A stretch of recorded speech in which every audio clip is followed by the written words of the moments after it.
শুধুমাত্র চরকির যে দায়িত্ব আমাদের প্রতি তা না, আমাদেরও দায়িত্ব আছে। বিং এ পারফর্মার, চরকির প্রতি আমাদের দায়িত্ব আছে যে আমরা প্ল্যাটফর্মের রাজধানী চরকিকে দেখতে চাই। এরকম আমরা সবসময় বলতাম আগের থেকে, অনেক আগের থেকে। যত তর্ক বিতর্ক যাই হোক না কেন, অ্যাজ এ ডিরেক্টর আমি তাকে প্রচন্ড সম্মান করি এবং তার প্রতি আমার অবশ্যই আস্থা আছে এবং আমাদের সকলের আস্থা আছে। শিয়াব ভাই, আই লাভ ইউ, আমি তোমাকে ভালোবাসি। Same here. দাগের সাথে আমার সম্পৃক্ততা বা একাধিক ছবির সাথে আমার সম্পৃক্ততা বা যেটাকে বলে কন্ট্রাক্ট সাইন করে ফেলা, সেটা একাধিক ছবির সাথে অনেক হয়ে গেছে। কিন্তু আমি একটু টেকনিক্যালি কন্ট্রাক্টটা সাইন করি, সেটা হচ্ছে যে টাইম লিমিট না দিয়ে, যে এটা এই সময়ের ছবি, যাতে এটা একটা চুরি আর কি, যাতে সময়টা বেশি নেওয়া যায়। বাট আমি একাধিক ছবির সাথে চুক্তিবদ্ধ এখন পর্যন্ত আছি। সেগুলো হয়তোবা এত বেশি সময় নিব না, অনেকের কাছেই মনে হয় অনেক বেশি সময় নিয়ে ফেলেছি, হয়তোবা আরও কম সময়ের মধ্যেই চলে আসবে, কারণ সেগুলোর গল্প ভাবনা, সেগুলোর অন্য কিছু প্রিপারেশন অলমোস্ট অনেক কিছুই এগিয়ে। এই 2 বছর আমি এগুলোই করেছি। আর দাগি প্রসঙ্গে বলতে গেলে, যদি আমি SBF আলফাই নিয়ে কথা বলি বা শাকিলকে নিয়ে কথা বলি, সে আমার বন্ধু মানুষ, আমার প্রথম ছবির অর্থদাতা,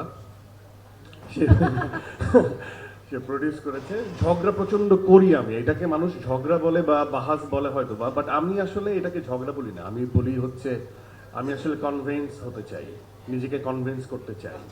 সেটা অনেকের কাছে তর্ক বা বিতর্ক বা ঝগড়া মনে হতে পারে, বাট আমার কাছে মনে হয় যে বোঝাপড়া। হ্যাঁ, তো শাকিলের সাথেও হয়, বিরক্ত হয়, আবার কাছে টেনে নেয়। আর চরকির সাথে এর আগেও বলছি, নতুন করে বলার কিছু নাই। একদমই প্রথম দিকের সিরিজ যেটা মরিচিকা, সেটা আমরাই করেছি, আমি শিয়াব ভাই, আমার একটা ছোট্ট একটা চরিত্র ছিল বাবু ভাই নামে, নেগেটিভ ক্যারেক্টার।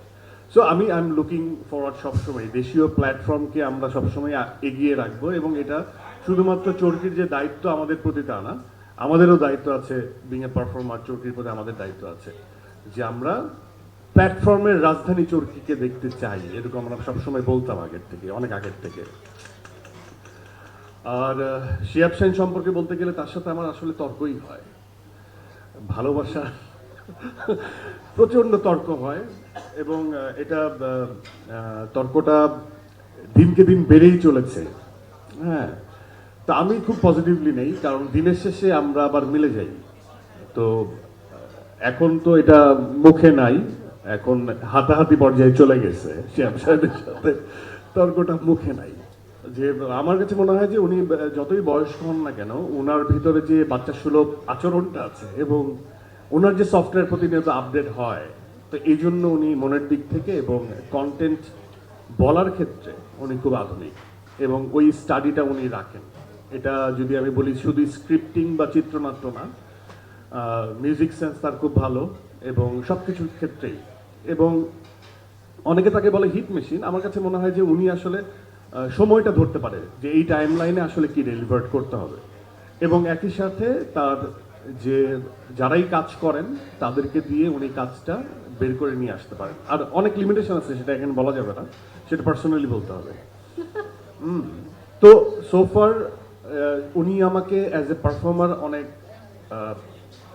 স্নেহ করেন এবং সম্মান দেখান, এবং যত তর্ক বিতর্ক যাই হোক না কেন, অ্যাজ এ ডিরেক্টর আমি তাকে প্রচন্ড সম্মান করি এবং তার প্রতি আমার অবশ্যই আস্থা আছে এবং আমাদের সকলের আস্থা আছে।